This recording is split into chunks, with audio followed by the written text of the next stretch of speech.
Bonjour à tous et bienvenue sur minimachine.net. Aujourd'hui on va parler d'une solution dont on a déjà parlé 2 fois l'année dernière. J'avais pas eu l'occasion encore de prendre en main en vidéo. Il s'agit du cube de bleu jour. Le cube de bleu jour, c'est ceci, c'est un PC et c'est plutôt joli.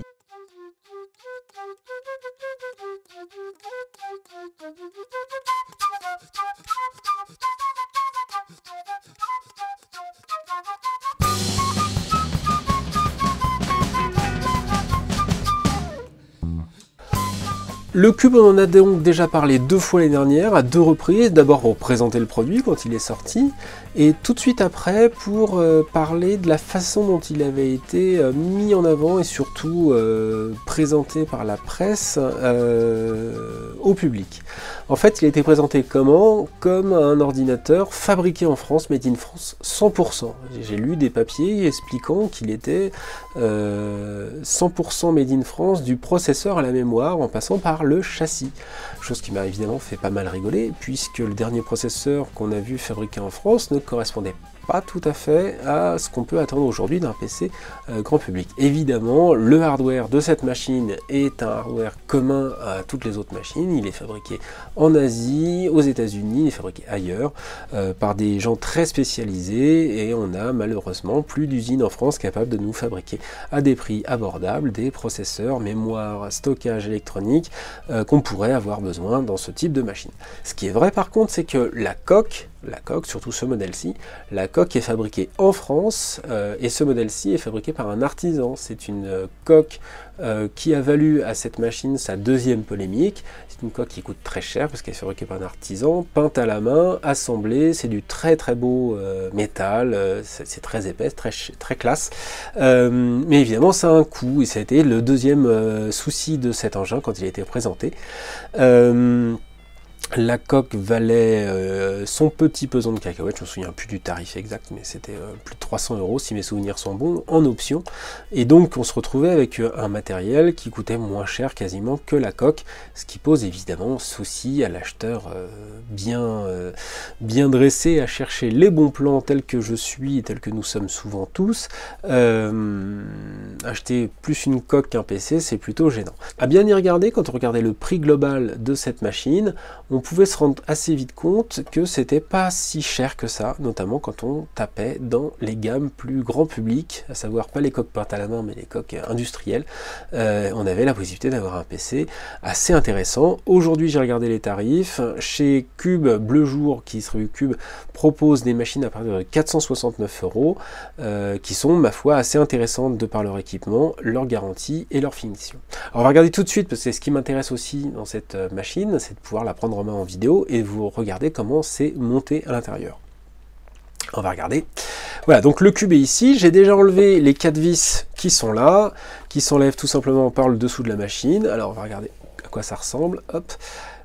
L'arrière de l'engin, c'est le seul élément qui ressemble un petit peu à un PC. Le reste, c'est vraiment très très chic, hein. C'est vraiment un joli boîtier en métal.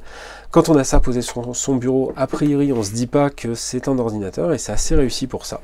Et donc, quand on enlève les 4 vis, on peut extraire cette partie arrière de la machine. Et on découvre quoi? Donc, je vais poser la coque. Elle est très lourde, hein. Si vous regardez le détail, ça fait bien 4 mm d'épaisseur. C'est de l'acier vraiment très très solide. C'est c'est vraiment très beau. Il faut aimer cette finition un peu rouille, mais il y a d'autres finitions, il y a des finitions de miroir, il y a plein de trucs, il y a même du bois maintenant, c'est vraiment assez joli. Mais ce qui est intéressant pour nous aussi, c'est ça. Donc c'est bien une carte mère Intel NUC qui est montée donc sur un châssis et qui est branchée sur la partie arrière de l'engin.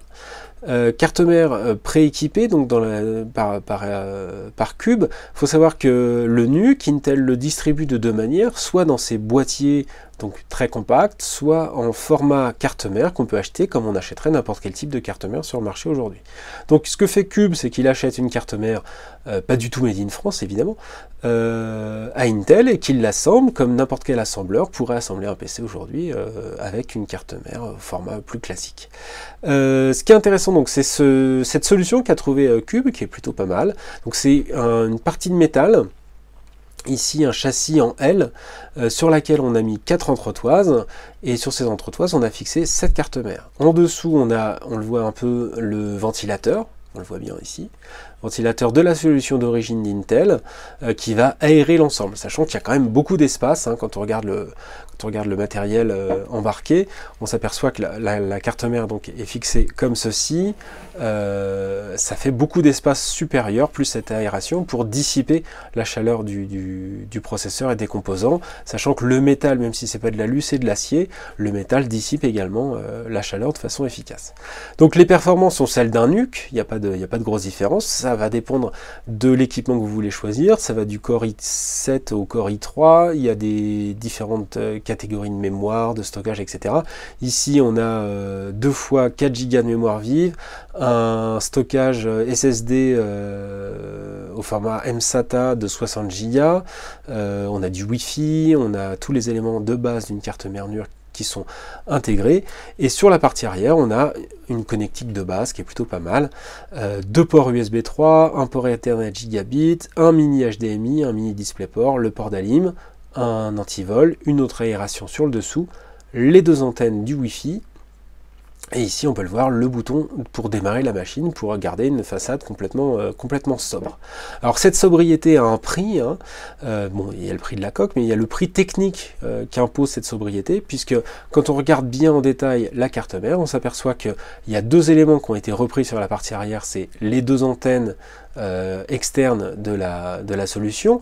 Impossible de mettre des antennes patch de type portable à l'intérieur de cette machine, parce que le métal est tellement épais que ça laisserait passer aucun signal, donc Cube a été obligé de balancer 2 antennes externes, et le bouton d'ALIM qui est donc branché sur des broches qui sont ici, et qui permettent de démarrer la machine assez facilement sur l'arrière.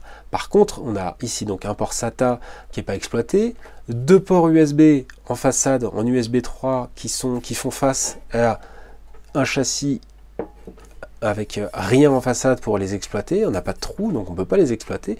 Ici ce qui a été préféré c'est l'esthétique du boîtier plutôt que la connectique proposée par la carte mère. Un port jack, pareil, 3,5 mm qui n'est pas exploitable par la machine, et le port infrarouge qu'on voit ici, le petit module infrarouge qu'on voit ici, qui n'est pas non plus exploité, on ne peut pas utiliser une télécommande avec ce NUC. Alors c'est dommage, c'est un choix qui est fait par Bleu Jour et par Cube.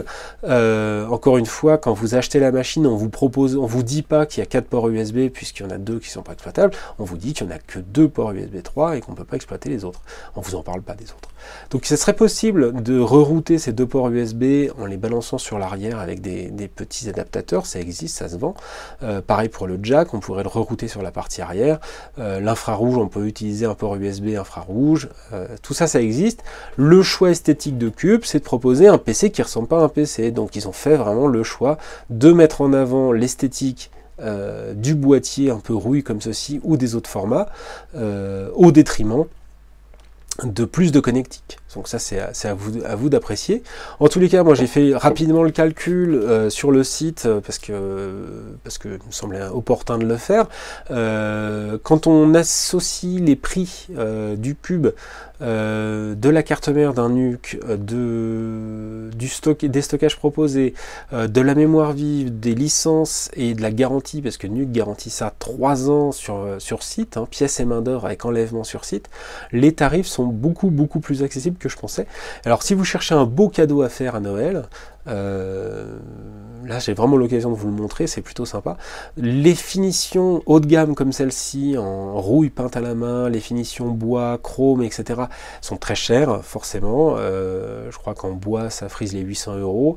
Un matériel égal, vous avez des finitions plus industrielles avec le même matériel embarqué qui sont en dessous des 500 € et qui sont franchement, quand on fait le calcul avec la garantie et tout ça, qui sont franchement plus abordables. Donc si vous cherchez une machine sympa à offrir à Noël avec un look particulier, ou si vous êtes par exemple dans le hall d'accueil d'une grande entreprise et que vous voulez pas avoir un PC tour tout moche, c'est vraiment des solutions qui sont plutôt très sympas. Et encore une fois, je trouve ça très malin de la part de Bleu Jour, de Cube, d'avoir assemblé comme ceci cette carte mère. Ça peut même donner des idées à des bidouilleurs en herbe. C'est juste un L, 4 entretoises, ça peut se trouver Bah, c'est une plaque de métal, 4 entretoises, ça coûte 10 €, et on se retrouve avec une super base pour de l'intégration dans un châssis quel qu'il soit. C'est vraiment plutôt malin. Donc c'est assemblé en France, le site c'est cube.eu, je vous mettrai toutes les infos sur la page web, et c'est plutôt du très très beau matos, sur une base très solide, qui est la base Intel NUC, telle qu'on la connaît depuis très longtemps.